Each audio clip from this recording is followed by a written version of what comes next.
Hello guys, twongeye kubasuhuza mwese mudukurikiye, mwese mwicaye imbere ya Smilebo TV, mukaba mukurikiye kino kiganiro. Abari Burundi, abari Kigali, abari muri Congo, abari muri Kenya, abari muri Tanzania, abari muri South Sudan, Afrika yose muri hehe, West Africa, abari muri Nigeria, abari muri Cameroon, Cote d'Ivoire, muri Amerika ndetse n'abandi bose turabasuje. Abanyarwanda mudukurikiye n'abandi mwese mwumva Ikinyarwanda. Ejo hari amakuru yiri wavugwa, hari interview tugiye kugarukaho. Wasiri yagiranye ikiganiro no bita Charles Chipolau Pastor. Uyu nguyu ni umukinnyi wa Rayon Sport official, yasinyiye Rayon Sport imyaka 2. Yaravuye mu gihugu cya South Sudan mu cyiciro cya 2. Abantu bose baravuga se uyu mukinnyi w'imyaka 25 uvuye mu cyiciro cya 2 turamwizeye azaza hari icyo azadufasha. Ariko bijyanye n'ikiganiro yagiranye na Wasiri, abantu benshi bongeye kugira agatima baravuga ati uyu mukinnyi ashobora kuba ari umukinnyi ukomeye. Attention, dushobora kuba turi kumuvuga ariko ari umukinnyi ukomeye tutabizi, ko yaduhaye ukuntu byagenze kugira isange mu cyiciro cya 2 muri South Africa. Abantu barebye match ya Jamus, match ya mbere yabanje yakinnye muri Rayon Sport bwa mbere akikandagira mu kibuga, yakinnye na U20 ya Rayon Sport ari muri defense. Nago byari nyine ikipe batengeje imyaka 20 muri gukina muri Britanto kutavunika iki, abana babiyahura bashaka kwiyerekana batari bamenyerana, ariko yakinnye defense nziza. Ejo wundi ari kumwe na Matumo n'abari gukina na Jamus yo muri Sudan, ikipe barizwamo Muhire Keve, ubwo batsindaga ibitego 4-3. Twabonye ko ari umukinnyi mwiza ukina uri pose, uzi gusohora umupira, utari wa mukinnyi ukina ibipira birebira bijugunya, umukinnyi ukinira hasi kabisa kuri tapi. So ibyo ngibyo rero ntabwo ari byo twatuje kugarukaho. Tugiye kugaruka muri interview yagiranye na Wasiri. Twagerageje gukora ka documentaire gatoya, turandika tugenda twandika dukuramo utuntu tw'ingenzi duke, ntabwo twabigarutsemo byose. Urumva ntabwo biba byoroshye Igifaransa wa mugabo we, twagiye dukuramo utuntu duto cyane two twabazaniye nk'Abanyarwanda, abantu mutabashije kumva Igifaransa, abantu mutabashije kurikira ira speech ya Wasiri na Charles ubwo bagiranaga ikiganiro. Twebwe twabazaniye incamake kabisa mu byo baganiriye, ibyo tugiye kubagezaho hano mu Kinyarwanda. Mwumve mbese ni mukinnyi iki, ni gute yisanze muri Rayon, mukinnyi nkuriye. Murakoze. Ubu ngubu tugiye kubagezaho kabisa incamake uko byagenze ejo muri interview yagiranye na Wasiri tangaza kabisa, muramuzi cyane n'umureo. Yagize ati unatinze kubona umwanya wo kumva interview exclusive Wasiri.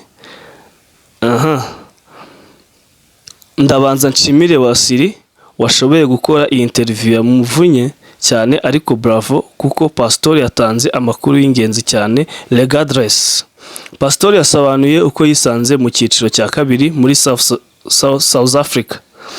Mu by'ukuri Pastor yavuye muri Sierra Bernous yo muri Maroc mu cyiciro cya 2 agomba gukinira Marumo Gallants FC. Iyi Bloemfontein, iyi kipe ikina icyiciro cya mbere muri South Africa, niyo yagombaga kujyamo. Marumo Gallants FC niyo yagombaga kujyana muri South Africa. Ikipe yari avuyemo yaragoranye cyane, itinda kumuha release letter kugeza Mercato ya Betway Premiership ifunze. Niyo ni champion muri South Africa, kugeza ifunze batinda kumuhereza release letter, ubwo birangira adasinye. Byarangiye n'ayandi mahitamo usibye kuguma muri South Africa, agasinyira Casric Star yo mu cyiciro cya 2 niyo avuyemo. Ikipe nayo yamusinyishije amasezerano y'umwaka n'igice, ariko nyuma y'amezi 6 arayegera ayisaba kumurekura akajya gushakira ahandi, ariko ikipe irabyanga, imusaba kubaha amasezerano ayigumamo, gutyo birangira ayigumye mitamurekuye nayo. Byamusabye kwihangana ategereza ko amasezerano arangira, ni nabwo nyine abohotse aza muri Rayon Sport, ikipe izasohokera u Rwanda muri CAF Confederation Cup. Pastor kandi yahishuye ko burya ari umunyamashuri, yatangiye gukina second division muri Cameroon ubwo yigaga muri kaminuza. Afite masters degree muri encyclopatology. Ubwo ni ibintu bijyanye n'iby'imitabire gutyo. Iyo ngayo niyo makuru ari muri Mureya tubazaniye aka kanya. Mwumvishije gute Pastor? Mwumvishije? Yaje mu cyiciro cya mbere muri Gallant FC birangira atayisinyiye kubera gutinda kumuha release letter, kandi shampiyona muri South Africa itangiye deja nta mukinnyi wundi winjira. Birangira agiye mu cyiciro cya kabiri nk'umuntu wari ushaka gukina, bakasoje amasezerano birangira aribwo bamurekuye aza muri Rayon Sport. Guys, scouting ya Rayon Sport muri kuyibona gute? Bano bakinnyi ngiye ndikubona barakurikiranwe nubwo turi kwenda tuvuga ngo bari kuzana abantu badafite amazina aho ya.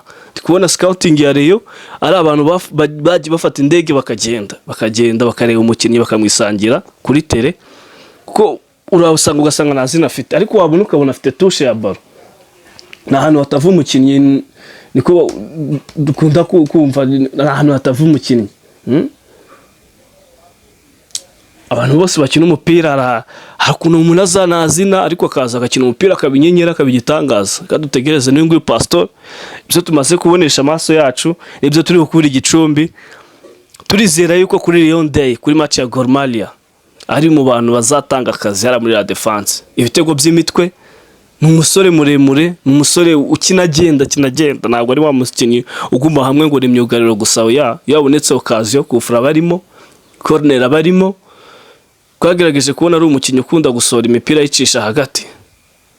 Ntabwo acisha imipira ku mpande ajugunya, acisha imipira hagati bagatanga kuri wing ikagarura kuri nimero 10 ashobora gutara ku rundi ruhande. Niyo Rayon Sport niyo turi kubona, niyo match bari gukina ese collective, ni rumwe niko bayitaga gera mu makaritiye. Rumwe abantu bakinnye ku majengo murabizi cyane, ni rumwe niyo bari gukina kabisa muri Rayon. Hari ingingo congratulation kuri hari ingingo yazanye football iri moderne, nako yazanye football twatumenyereye Nyarugenge y'ibibaraga. Twumva gutazanya umukinnyi ufite ijigo nk'irya Kamara, nta mukinnyi. Ariko nubwo ngewe muri kuvuga ngo ingwire nta kintu iri kuzana, mwibuke hari ingingo yari afite yatwaye igikombe cy'amahoro.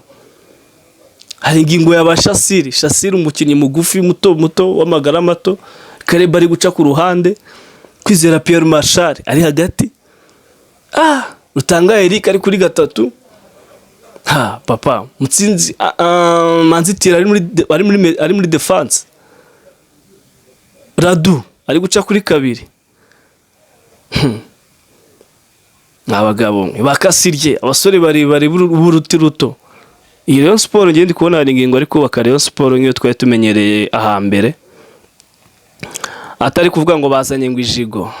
Urazana ijigo tureruke muri jezi bari kumwerekana, bamwerekana kuri graphic, ntabwo tuzongera kumubona muri jezi ari mu kibuga.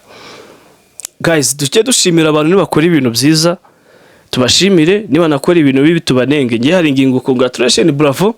Hari ingingo Christian Mbaya akaza karimo kabisa. Hari abantu nagiye kumva numva bari kuvuga ngo yirukanya abakinnyi, ngo ashaka ngo abarundi, ngo ibiki, ngo abarundi. Abanyarwanda ntitwazaye dufatira ibintu hejuru ngo iyo Rayon Sport yatwaye icyo gikombe cy'amahoro biganasohoka muri CAF Confederation Cup, yarimo abarundi bangahe? Tujya dusubira inyuma turebe. Bro, muri Real ushobora gushagamo abakinnyi b'abanya Espagne ukababura nabo. Sinzi, ushobora gusanga n'abarimo ni 2-3 bo bazamuye muri academy. Turekero na Rayon Sport nayo turebe development yayirimo. Ngiye ndi kubona iri kubaka nubwo abantu bari kwitera utwatsi. Abene gihugu n'abakinnyi wizamuriye, akabumwe nka Mubaraka waje agatanga igitego kuri Jamusi, bakaba 2 Musa Daniel uri wanzemo kuri Jamusi na L3 beza binyenyeri. Ariko ntabwo iri buvuge ngo umunyarwanda ngo inde ngo wese ngo aze ngo kwa runaka haze muzi umupira. Kwenye kandanda hawasemeshake mdomo ni butu. Ni kirato kabisa, ikirato nicyo kivuga kuri tapi vere, ntabwo wavuga umunwa ngo urareba ngo ndi murumuna wa runaka ngo Haruna yarakinnye ngo sinzi ngo Zidane oya, ngo ndi mubyara wabona Eric Nshimiyimana oya, nge siko mbibona.